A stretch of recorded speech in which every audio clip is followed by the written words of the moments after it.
Hello दोस्तों, जय माँ वाराई, जय इष्ट देवता। आप सभी लोगों को धन्यवाद। मैं आगे की कथा आप लोगों को सुनाने जा रही हूँ। अगर आपको मेरी कथा अच्छी लगे तो लाइक शेयर सब्सक्राइब जरूर कीजिएगा। और मैं आगे की कथा सुनाने जा रही हूँ आपको, भागवत कथा 7वां अध्याय, ज्ञान विज्ञान योग। श्री कृष्ण भगवान बोले, हे पार्थ, जो मुझ में मन लगाकर मेरे ही आश्रय होकर योगाभ्यास करते हुए मेरे स्वरूप का संयम रहित पूर्ण ज्ञान होगा, सो सुनो। विज्ञान के सहित वह पूर्ण ज्ञान मैं तुम्हें सुनाता हूँ, जिसके जानने से तुमको इस लोक में और कुछ जानना शेष न रहेगा। सहस्त्रों मनुष्यों में से कोई एक सिद्धि प्राप्ति के लिए यत्न करता है। उन यत्न करने वाले सिद्धों में से भी कोई बिरला ही मुझे ठीक जान पाता है। पृथ्वी, जल, अग्नि, वायु, आकाश, मन, बुद्धि, अहंकार, यह 8 प्रकार की मेरी प्रकृति माया है। इस प्रकृति माया को अपरा अचेतन अर्थात जड़ कहते हैं। इससे दूसरी प्रकृति चेतन है, जिसने संपूर्ण जगत धारण किया है। इन्हीं प्रकृतियों में से सब प्राणी मात्र उत्पन्न होते हैं, ऐसा जानो। यह प्रकृतियां हमसे ही उत्पन्न हुई है। इस तरह सब जगत की उत्पत्ति और प्रलय का कारण मैं ही हूँ। यह सब संसार मुझ में ही गुथा हुआ है, मुझसे परे कुछ भी नहीं है। जल में रस, चंद्रमा और सूर्य में प्रकाश तथा सब वेदों का सार मैं ही हूँ। आकाश में शब्द तथा पुरुष में पौरुष मैं ही हूँ। हे अर्जुन, पृथ्वी में सुगंध तथा अग्नि में तेज रूप तथा सब प्राणियों में जीवन और तपस्वियों का तप मैं ही हूँ। समस्त प्राणियों में सनातन बीज रूप मुझको ही जानना। बुद्धिमानों में बुद्धि रूप और तेजस्वियों में तेज मैं ही हूँ। काम और प्राणियों में सनातन बीज रूप मुझको ही जानना। बुद्धिमानों में बुद्धि रूप और तेजस्वियों में तेज मैं ही हूँ। हे अर्जुन, काम और रोग रहित बलवान पुरुषों में बल और पौरुषों में धर्म के विरुद्ध न जाने वाला कर्म मैं ही हूँ।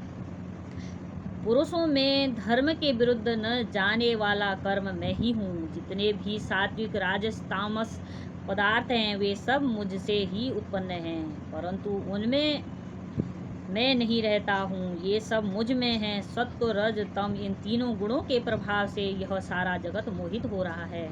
इस कारण यह इससे परे मुझ अव्ययी परमात्मा को नहीं जानता। यह मेरी गुणमयी और दिव्य माया अति दुष्कर है। जो मुझको अनन्य भाव से भजते हैं, वे इस माया को पार कर जाते हैं। हे भारत श्रेष्ठ अर्जुन, 4 प्रकार के जीव मुझको भजते हैं। दुखिया, जिज्ञासु, ऐश्वर्य की कामना करने वाले और ज्ञानी, जिनमें मुझे सदा एकाग्रचित और केवल मेरी भक्ति करने वाले ज्ञानी पुरुष श्रेष्ठ लगते हैं, क्योंकि मैं ज्ञानी को अत्यंत प्रिय हूँ और वह मुझको प्रिय है। यद्यपि ये सभी भक्त श्रेष्ठ हैं, तथापि ज्ञानी तो मेरी आत्मा ही है, क्योंकि वह मुझ में ही मन लगाकर मुझको ही सर्वोत्तम गतिमान मेरा ही आश्रय ग्रहण करता है। वह ज्ञानी अनेक जन्मों के बाद मुझे पा लेता है। ऐसा महात्मा अति दुर्लभ है, जो सब जगत को वासुदेवमय समझते हैं।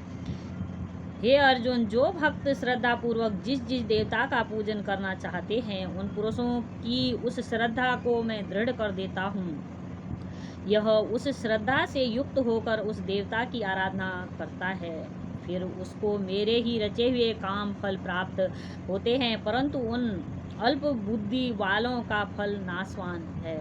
देवताओं की आराधना करने वाले देवताओं को मिलते हैं। मेरे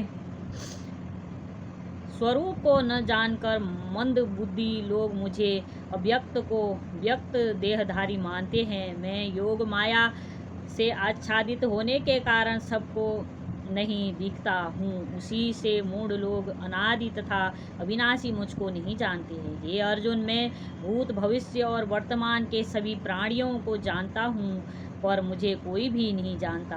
इच्छा और द्वेष से उत्पन्न होने वाले सुख, दुख आदि द्वंद्वों के मोह से जगत के सभी प्राणी भ्रम में फंस जाते हैं। जिन पुण्यात्माओं के पाप नष्ट हो गए हैं, वह पुरुष द्वंद्व मोह से छूटकर दृढ़ निश्चय करके मेरी भक्ति करते हैं। जो आश्रय लेकर जीवन मरण से दूर करने के अर्थ प्रयत्न करते हैं वे पुरुष ब्रह्म, आत्मज्ञान और संपूर्ण कर्म को जानते हैं। जो अधिभूत, अधिदेव और अधियज्ञ इस सब में व्यापक मुझे जानते हैं, वे समाधिनिष्ठ पुरुष मरण काल में भी मुझको प्राप्त होते हैं।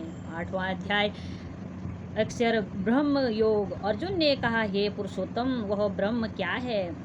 अध्यात्म किसको कहते हैं? कर्म क्या है? अधिभूत क्या है और अधिदेव क्या कहता है? हे मधुसूदन, अधियज्ञ कैसा है और इस देह में अधिदेव कौन सा है? मरने के समय से स्थिर चित्त वाले लोग तुमको कैसे जान सकते हैं? श्री कृष्ण भगवान बोले, जो अक्षर अविनाशी और परम सबसे श्रेष्ठ हैं वही ब्रह्म हैं। प्रत्येक वस्तु का स्वभाव आध्यात्म कहलाता है और समस्त चराचर की उत्पत्ति करने वाला जो विसर्ग है वही कर्म। द्वेष आदि नाशवान वस्तु है वही अधिभूत कहती है।